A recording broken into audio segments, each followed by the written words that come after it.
Seja bem-vindo ao meu canal. E se gostou deste vídeo, por favor, deixe seu like, pois nos ajuda, nos orienta a fazer aquilo ou os temas que mais lhe agradam. Se ainda não é inscrito no canal, aproveite e se inscreva.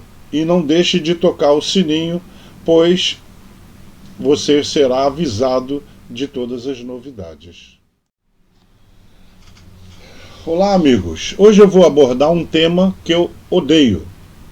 Eu não gosto de falar de política, religião e esporte, ok?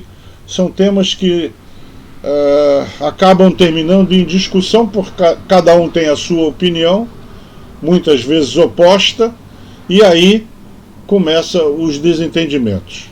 Porém, com a guerra na Ucrânia, algumas coisas estão acontecendo que, vou dizer assim, me deixam tristes. Tristes não, me deixam triste mesmo. Eu estou vendo amigos queridos de mais de décadas com a opinião, é lógico, uma opinião diferente da minha é uma coisa normal. Ninguém é obrigado a ter a mesma opinião, mesmo porque se todo mundo pensa igual é sinal que ninguém está pensando. Mas com a minha experiência, né? Eu sou um velho de 76 anos. Com a minha experiência, sou aspirante de 65. Então, logo depois do que ficou conhecido como a Contra-Revolução de 31 de março, que aliás está se aproximando, né? Hoje é 24. São 20 anos de história do Brasil que hoje é mal contada, porque é contada pela esquerda, não pelas pessoas que viveram aquela época. Mas acredite em mim, foram os, que eu me lembre, os únicos 20 anos da história recente, do século passado e do atual, onde houve um crescimento real no PIB brasileiro. Grandes obras como Ponte Rio-Niterói, Itaipu Binacional, obras que levaram anos e passaram de um presidente para outro, coisa que não acontece depois da democratização ou da Constituição de 88, onde normalmente um governo é eleito e aí começa a desfazer tudo que o anterior fez. Então, o anterior dá um passo para frente, o seguinte dá dois para trás, o Brasil não cresce. Não houve grandes obras depois do regime militar, acredite ou não. Mas, como eu disse,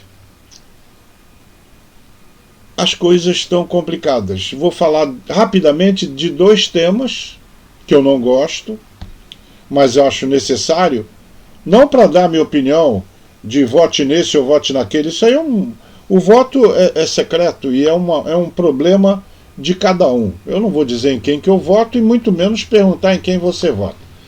Eu vou apenas dizer aquilo que me preocupa. E você vai ter que usar a sua inteligência para encontrar aquele caminho que você acha o mais correto. Martin Luther King já dizia: o que me preocupa não é o grito dos maus, mas os silêncios dos bons. Sobre a guerra na Ucrânia, eu fico triste de ver um monte de gente fazendo comentários nos grupos do tipo, vou ler um: a Rússia apresentou vídeos que mostram que esse shopping, aquele que foi bombardeado, servia de depósito para mísseis ou foguetes que alimentavam a bateria ucraniana. Por isso o shopping tornou-se um alvo militar. Este é o perigo de misturar guerras em áreas urbanas. Besterol. Besterol. Tá? Mesmo que tivesse alguma viatura guardada no shopping que tem um estacionamento grande, nada justifica ele ser bombardeado por uma outra potência. O problema não é o motivo que levou o filho da Putin a invadir a Ucrânia. Isso não interessa, ele tem lá os motivos dele, ele é um ditador absolutista. Lá não existe democracia na Rússia. Lá é o Putin que manda, escudado por uma polícia de Estado. Então a polícia faz o que o Putin manda. Não importa se você é inocente ou culpado. Se ele mandar prender e disser que você é culpado, você é culpado, como esse dissidente dele, aquele cara que foi envenenado e conseguiu sobreviver, que foi condenado agora a 13 anos. Inventa um troço qualquer e condena o cara, porque é assim, lá é tudo assim, é invenção. Não tem imprensa livre, só tem a imprensa estatal. E mesmo a imprensa estatal, de vez em quando, comete uns escorregões, aí a polícia vai lá e prende quem escorregou. Não tem como você saber o que acontece na Ucrânia. Quer dizer, você consegue saber algumas coisas, porque como todo mundo tem celular, eles estão mandando pela internet e você vê em tempo real. Mas o povo russo não tem a mínima ideia, porque lá é proibido falar em guerra, né? Ele diz que é um exercício militar especial, uma besteirada qualquer. Começou com mentira e vai com mentira até o fim. Então, por isso é que eu digo, nesses grupos, não importa. O outro disse, quer ver? Eu tenho aqui, eu anotei umas besteiradas. Bem feito. Puxa, esse é um amigo querido de tantos anos, fico triste em ver que ele pensa assim. Bem feito, a Ucrânia não tinha nada que se engraçar com a OTAN. Se o passar ou se engraçar com a OTAN incomodava a Rússia tem todos os canais, como todo mundo no Ocidente tem, para poder fazer a reclamação. Tem a ONU, tem o Tribunal Internacional.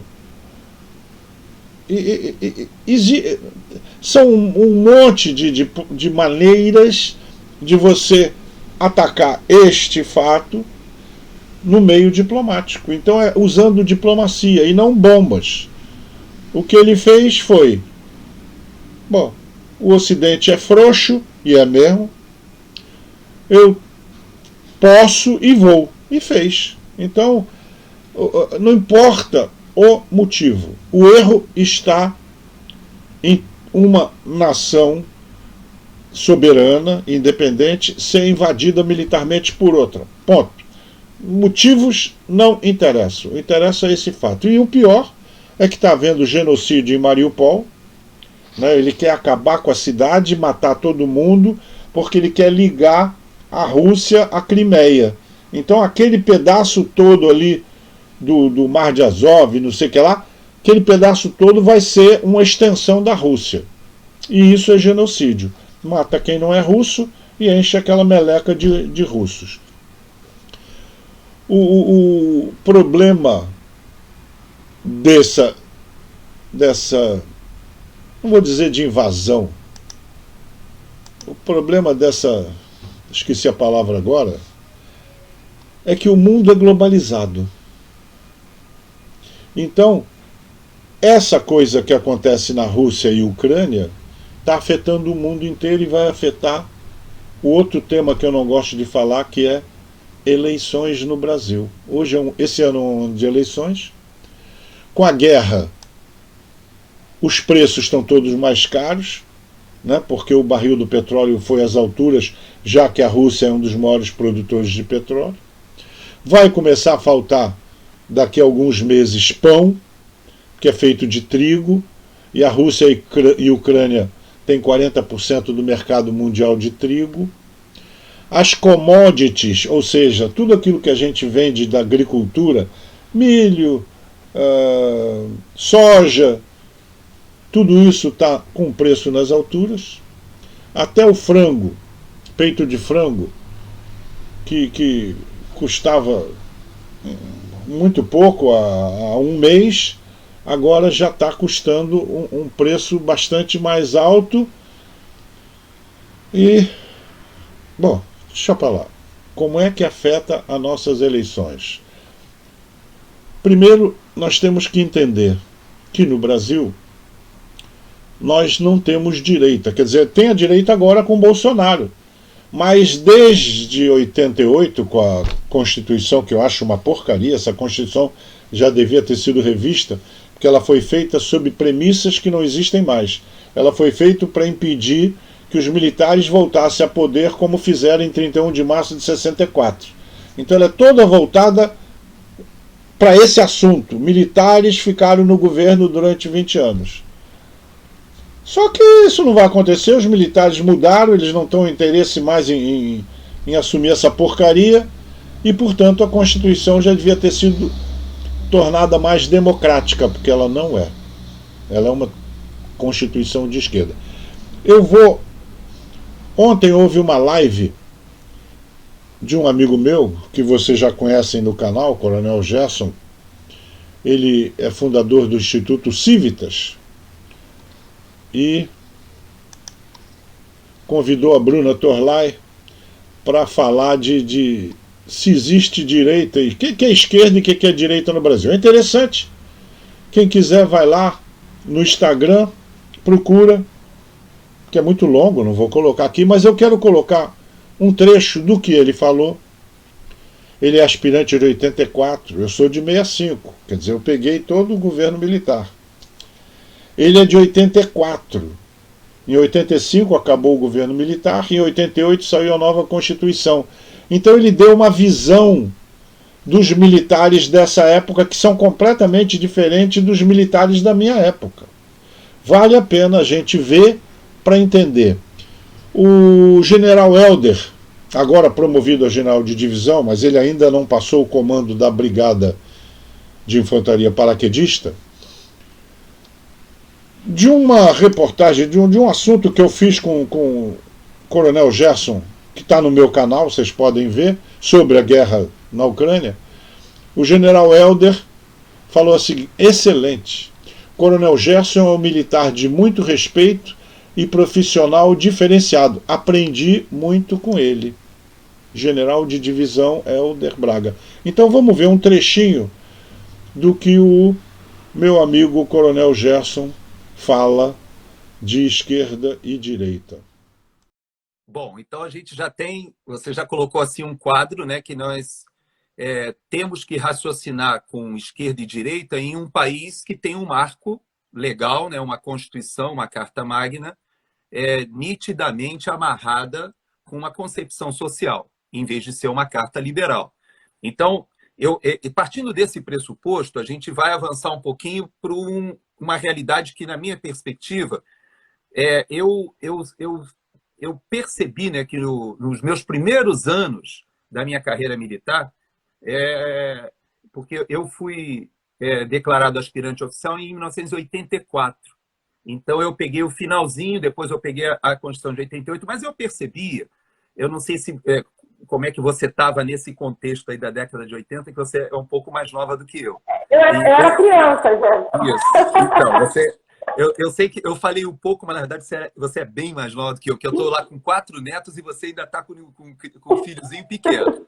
Mas, seja como for, naquele contexto, eu percebia que havia um constrangimento de qualquer pessoa se classificar como ou liberal, porque era rotulada como neoliberal, né? Que o neoliberal era uma espécie de palavrão. E se você se considerava conservador, você era tido como reacionário. Ou seja, ser de direita no Brasil era algo completamente inconcebível de se assumir publicamente. Isso foi se agravando ao ponto de que, no Brasil, era interessante que nós não tínhamos partidos de direita. Todos os partidos se diziam ou de esquerda ou de centro-esquerda, ou no máximo de centro, mas ninguém queria se assumir, né, como conservador ou como liberal. Era interessante que nós tínhamos até alguns partidos, o Partido Liberal e tal, mas o pessoal tinha muito constrangimento porque o monopólio, né, da virtude, do bem, do querer uma sociedade mais progressiva, isso estava do lado da esquerda. E a gente tem uma eleição que acontece agora muito recentemente, 2018, como você mesma falou, um governo que está amarrado, mas é um governo que, ideologicamente, até na escolha dos seus ministros, do seu programa de governo, ele tem um viés nítido do que a gente poderia rotular como direita, né? com interfaces do pensamento conservador, do pensamento liberal, né? E tem ministros lá que defendem essas interfaces, mas, ao mesmo tempo, num contexto político completamente amarrado e até mesmo com um judiciário que a gente percebe muito ativo, né, nesse momento em que a gente está falando, sendo assim bem mais eufemisticamente falando, em relação ao Supremo Tribunal Federal. Agora, nesse momento que a gente está vivendo, eu queria agora ir direto para o nosso debate aqui. Em ano eleitoral, a gente percebe várias correntes. Aqui nos Estados Unidos mesmo, a gente percebe que dentro do Partido Republicano há uma briga que aqui se chama Rhino, que R-I-N-O, que significa republicano somente no nome. Então, eles chamam Republican in name only. Então, eles xingam os outros, dizendo que não são os conservadores, os republicanos de fato. E a gente percebe que no Brasil a gente começa a ter essa bateção de cabeça no seio da direita também. Então, eu queria que você falasse para a gente a que você atribui isso, né? Somente a eleição ou a gente tem uma crise de identidade também? O tema eu acho apaixonante. Não sei você, mas é apaixonante. Mas, como eu disse, nesse canal não falamos de esporte, religião ou política. Mas, nessa última fala que eu quis colocar, a do Gerson, você pode procurar lá na íntegra a live dele, que foi muito interessante. A Bruna explora com muita riqueza, jornalista. Então você tem que ver que hoje, ano de eleição, o Brasil é todo aparelhado de esquerda. Todos os partidos são de esquerda. Foi explicado por quê. O único que se apresenta de direita é o presidente, é o governo do Bolsonaro com seus ministros, grande parte generais. E o que aconteceu? Nesses últimos 20 anos, ou 30, nós povo, perdemos o hábito de ter um governo de direita. Então, acusam o presidente de ser grosso, de ser totalitário, porque tenta impor em vez de discutir. Besterol. Besterol. A mídia, como os partidos, como o judiciário, todo mundo é ideológico de esquerda. Você não vê os feitos do governo. O governo inaugura não sei o que, nego esconde. O governo faz não sei o que, nego esconde. Então, essa guerra ideológica prejudica o país e faz com que a massa de manobra, o gado, o pessoal que vai votar, que é imbecil, inculto, com analfabeto funcional, eles ficam baseados nessas pesquisas fabricadas e naquilo que a mídia ideológica diz. Estamos perdidos. Infelizmente, estamos perdidos. Não tem jeito. Eles não sabem o que é governo de direita. Esqueceram, porque são muitos anos sobre o tacão da esquerda. Eu só posso, para terminar, já terminei, chega, acabou. Mas só para terminar, eu devo dizer o seguinte: apesar da guerra na Ucrânia, o Brasil está tendo um crescimento que os outros países não estão. O dólar caiu ontem para 4,84. O dólar, quer dizer, o real está se valorizando, porque está todo mundo, os investidores estão tirando o dinheiro da Europa que está em guerra, estão trazendo para o Brasil. Então o dólar está caindo. As commodities que estão mais caras beneficiam o Brasil, que o Brasil é o celeiro do mundo. O Brasil vende milho, soja, boi. Então, tudo isso está mais caro e o Brasil está mais caro. O Brasil está rico. O nosso PIB vai ter um resultado superior aos anos anteriores. Então, o Brasil vai bem, mas não é isso que a mídia vai mostrar. Fique atento, porque, como eu disse, a mídia de esquerda não vai mostrar nas ferrovias que o ministro da Infraestrutura está fazendo, não vai mostrar nas obras, não vai mostrar no que a gente está avançando. Eles vão procurar fofoca e aquilo de sempre. Fique com Deus. Na tela eu coloquei uma notícia que circulou não só nesse Jornal da Record, mas circulou na CNN, circulou em muitas, sobre os mísseis hipersônicos russos que eles lançaram lá na Ucrânia. Armas superam velocidade da luz em 10 vezes. Isso deve ser aquele torpedo fotônico da série Star Trek. Quem conhece a série Star Trek sabe do míssil fotônico, que é mais rápido que a velocidade da luz. Na verdade, o jornalista é uma besta quadrada, porque o míssil é hipersônico, não é hiperluz. Então ele supera em 10 vezes a velocidade do som, 300 metros por segundo. É bastante rápido. Mas, pelo amor de Deus, velocidade da luz. Então, com esse tipo de qualidade de informação da nossa imprensa, nós estamos lascados. Eu ia fazer assim, mas não. Paz e amor, bicho. Esse ano, escolha com cuidado, porque eu acho que a esquerda vai voltar ao poder e continuar fazendo o que faz de melhor, roubando. E você pode ser cúmplice. E cúmplice do ladrão, porque eu tenho certeza de que você não vai fazer parte do botim, ou seja, do roubo. Um canal só é tão bom quanto as verdades que diz.